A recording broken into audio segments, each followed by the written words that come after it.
High বন্ধুরা, সবাই কেমন আছো? আশা করি আমার বন্ধুরা সবাই ভালো আছে। বন্ধুরা, আমরাও সবাই ভালো আছি। তো বন্ধুরা, আজকে তোমাদের সঙ্গে আমি শেয়ার করব দই কাতলা।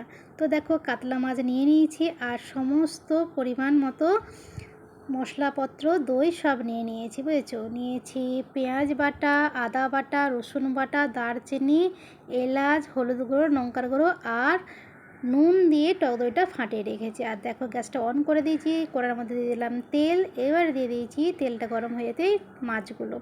তো মাছগুলো একটু ভেজে নেব, লাল লাল করে মাছগুলো ভেজে নেবো। দেখো, এক পিঠ ভাজা হয়ে গেছে। এবার উল্টো পিঠটা ভাজার জন্য মাছগুলোকে উল্টিয়ে দিলাম। দেখো, এক পিঠটা কিন্তু খুব সুন্দর লাল লাল করে ভাজা হয়ে গেছে। তো দু পিঠি মাছগুলো ভালো করে ভাজা হয়ে গেছে, মাছগুলো তুলে নিয়েছি। এবারে ওই তেলের মধ্যে কিন্তু দারচিনি আর এলাচটা দিয়ে দেবো। তো দেখো, একটা খুব সুন্দর স্মেল উঠবে। স্মেলটা ওঠার পরেই কিন্তু পেঁয়াজ বাটাটা দিয়ে দিয়েছি। পেঁয়াজ বাটাটা হালকা ভাজা হয়ে যেতে রসুন বাটা দিয়েছি। রসুন বাটাটাও ভাজা হয়ে যেতে এবারে আদাটা দিয়েছি। তবে আদাটা কিন্তু একটু বেশি করে করব, ভাজবো। কারণ কি বলো তো, আদা যদি কাঁচা গন্ধ থাকে বন্ধুরা ভালো লাগে না। আর দেখো, হলুদ গুঁড়ো, লঙ্কা গুঁড়োটা একটু জল দিয়ে ভিজিয়ে রেখেছিলাম, ওর মশলার মধ্যে দিয়ে দিলাম।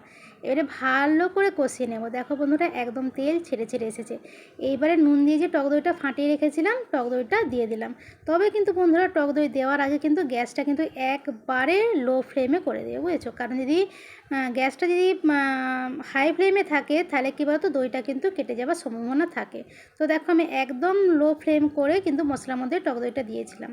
তো দেখো, ভালো করে টক দইটা দিয়ে মশলাগুলো ভালো করে মিক্সড করে নিয়েছি, কষিয়ে নিয়েছি। আর দেখো, সুন্দর একটা তেল বেরিয়েছে। তারপরে কিন্তু আমি মাছগুলো দিয়ে দিলাম। একটুখানি ফুটে গেলেই কিন্তু নামিয়ে দেবো। তবে কিন্তু বন্ধুরা, কি বলবো, এত সুন্দর একটা স্মেল উঠছে বলার মতন নয়, বুঝেছো? দারুণ সুন্দর স্মেল উঠছে। তো দেখো, ফাইনালি আমার দই কাতলা রেডি। দেখো, দেখতে কিন্তু অপূর্ব অপূর্ব সুন্দর হয়েছে, খেতেও কিন্তু দারুণ সুন্দর হবে, এটা আমি কিন্তু জানি। তবে বন্ধুরা, একটা কথা বলতে পারি, এত এত তেল মশলা দিয়ে রান্না করলেই কি তরকারি সুন্দর হয়? না, অল্প তেল মশলাতেও কিন্তু তরকারি সুন্দর হয়। অল্প তেল মশলা দিয়ে যদি ধৈর্য সহকারে ভালোবেসে তুমি রান্না করো, যেই রান্নাই করো না কেন, সেই রান্নায় কিন্তু অপূর্ব স্বাদ হবে। তো দেখো, আমার দই কাতলাটা কিন্তু খুবই সুন্দর হয়েছে, আর খেতেও কিন্তু আমি জানি অপূর্ব স্বাদেরই হবে। তো আমি দেখতেই পেলে খুবই অল্প তেল মশলা দিয়ে কিন্তু রান্নাটা করেছি। আর দইয়ের একটা তেল থাকেই, জানোই তোমরা। তো চলো বন্ধুরা, এই ছিল আমার আজকের রেসিপি। ভালো লাগলে লাইক কমেন্ট শেয়ার করো, আর সবাই ভালো থেকো।